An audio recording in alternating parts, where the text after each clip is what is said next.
Mr. Ogariwe Mafia Mafana anotina mugoma muwese anotaizira maximum mukuma zimbana mukuma baby girl listen ndezverudo here kana kuti ndezvefiction pane zvaurikufila here kana any question remember okariya ndipinde competition tiri pakujula here kana ndezvekitchen ndanga ndiri broken ndaila zviri certain handidi kubhalansiswa fanika equation ndinoudza gogo vangu vaive kuattend but kana pane zvomashure ndiratidzi saka une luggage varume vese vabva vakuisa patarget usaita whatever wekundotirwa mugarden opuri safe unokoshesa maassets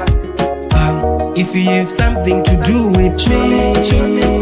ndiratidze if you have something you feel on me ndiratidze if you have something to do with me ndiratidze if you have something you feel on me ndiratidze ndaneta nemabreakup ndaneta nemabebi emamakeup vazhinji vacho vanoveka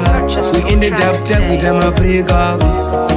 ndaneta nemabreakup ndaneta nemabebi emamakeup vazhinji vacho vanoveka we ended up takuita mabreakup ondiratidza action tobva taupdata level fanika version you have to be patient obva waita vision kwete kundidira mari kunge arabizet fast pakubata zvinhu kunge testation uri fani dramatic kunge visit kwete kuchinya vakomana fanika season ndakubatwa nehope woti mukai mudye if you have something to do with me ndiratidze if you have something you feel on me ndiratidze if you have something to do with me ndiratidze if you have something you feel on me ndiratidze ndaneta nemabreakup ndaneta nemabebi emamakeup vazhinji vacho vanoveka we ended up takuita mabreakup ndaneta nemabreakup ndaneta nemabebi emamakeup vazhinji vacho vanoveka